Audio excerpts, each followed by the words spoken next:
Rule number 4। Rule number 4 में तुम लोग हेडिंग खाली लिखवा के छोड़ दिए थे ना कि द और ध का क्या होता है नियम। जो देखने में पूरा वो क्या आधा, और जो देखने में आधा वो क्या पूरा। तो इस तरह के द ध में बताओ, जो देखने में पूरा दिख रहा है वो क्या है आधा है, और जो देखने में आधा दिख रहा है वो क्या है पूरा है। ठीक, द ध का नियम। ठीक, इसमें 1 नंबर लिखना है। ठीक, यदि तो के बाद ह आता है, याद रखना है, यदि तो के बाद ह आता है ना तो याद रखना है कि ये द ध में बदल जाता है।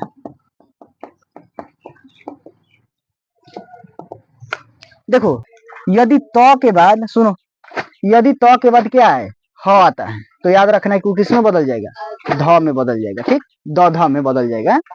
बात समझ में आया। अब इसका उदाहरण देखो, सबसे तो बढ़िया है उदाहरण।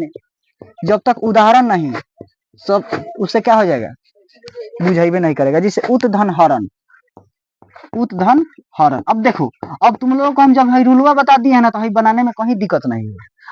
अब उत धन हरण जैसे लिखे तुम्हारा नियम कहेगा कि अरे जैसे तो के बाद ह आता है तो ध में बदल जाता है। कि और आसान हो गया कि नहीं हो गया। अब तुमको इसको संधि मतलब शब्दों में बदलने में कहीं दिक्कत नहीं होगा। अब देखो, तुम कहोगी बताओ ये तो है तो के बाद ह आया है कि नहीं आया है। और जब तो के बाद ह आया है तो बताओ भाई तो जो है किस में बदलेगा ध में बदल जाएगा। जैसे यहाँ क्या हो जाएगा बताओ, उ क्या हो जाएगा धरण, उदाहरण। उदाहरण हुआ कि नहीं हुआ। अब अगला एग्जांपल जिसे देखो, तत् धन हित है, तत् धन हित है। याद रखना है कि तो को हटाओगी तबे ना तुम ध लगाओगी। हमारे कहने का मतलब क्या है कि तो के बाद अगर ह आता है तो ये किस में बदल जाता है ध में बदल जाता है। याद रखना है कि तो हलंत हट जाता है। बात समझ में आया। तो हलंत क्या हो जाता है बताओ, तो हलंत क्या क्या यहाँ ह नहीं लिखे हैं। सुनो, तुम पहले ये देखो कि हो जो तो और ह आएगा तो ये बदलेगा किस में।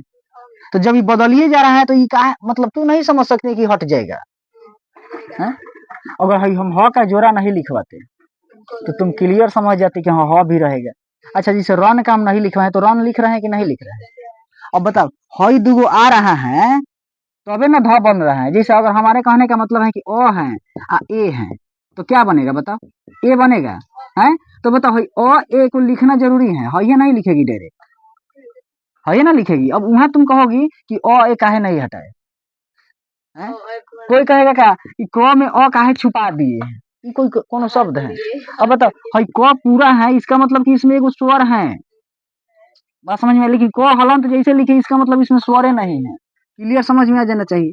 अब अ ए मिला तो ए बना, इसका मतलब क्या है यहाँ ध्यान से देखो कि तो के बाद अगर ह आता है तो याद रखना है कि दोनों हट के किस में बदल जाएगा ध में बदल जाएगा। जिसे यहाँ देखो उत धन हरण लिखे है ना तो ये तो और ह जैसे आया ये किस में बदल गया ध में बदल गया, और जो रन है उसको रन रहने दो।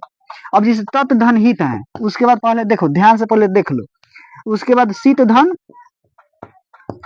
शीत धन क्या है हांत है, हांत। उत धन हत है। ठीक, उत धन हत है। अब देखो यहाँ उत धन हरण, इस यहाँ तो क्लियर हो गया कि तो के बाद अगर ह आया, ये तो ह वाला नियम है, याद रखना है। ठीक, यदि तो के बाद ह आया तो वो ध में बदलता है।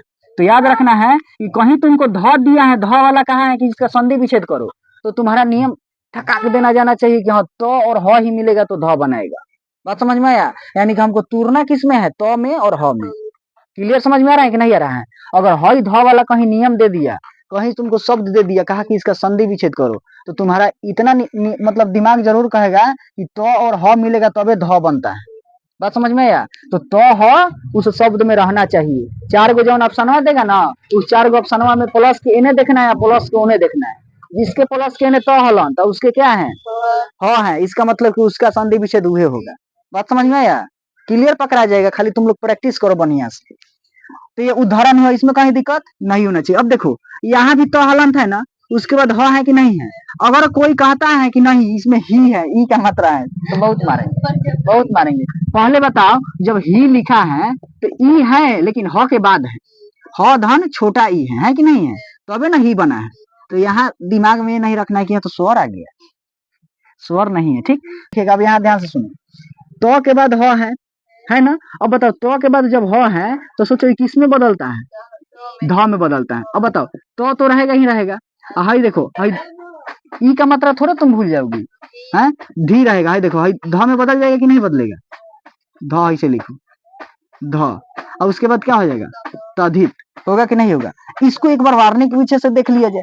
हमारे कहने का मतलब है कि तो को लिखोगी तो धन अ लिखोगी, और प्लस में तो हलन तो पहले ही से है। उसके बाद क्या लिखना है, सोचो ह और धन क्या हो जाएगा, छोटी ई, और उसके बाद तो और धन क्या हो जाएगा, अ, होगा कि नहीं होगा। अब सोचो हई तो और मिल के तो बनाएगा कि नहीं बनाएगा। अब सोचो हई तो और ह मिलेगा तो किसका निर्माण करेगा, ध का निर्माण करेगा कि नहीं करेगा। हई ई तो हईले है, तो ध का जब निर्माण करेगा तो धी हो जाएगा, होगा कि नहीं होगा। जब ध में ई का मात्रा आएगा तो धी हो जाएगा। जैसे अगर प में छोटी ई का मात्रा आता है तो पी हो जाता है, क में छोटी ई का मात्रा आता है तो की हो जाता है। ध्यान से समझ में आना चाहिए, ठीक। ये नहीं होना चाहिए कि ऐसा ही लिख दे रहे हैं, ऐसा ही नहीं लिख रहे हैं, ध्यान से इसका रूल समझो। अब जैसे ही धी हो जाएगा, अब बताओ हई तो रहेगा ही रहेगा।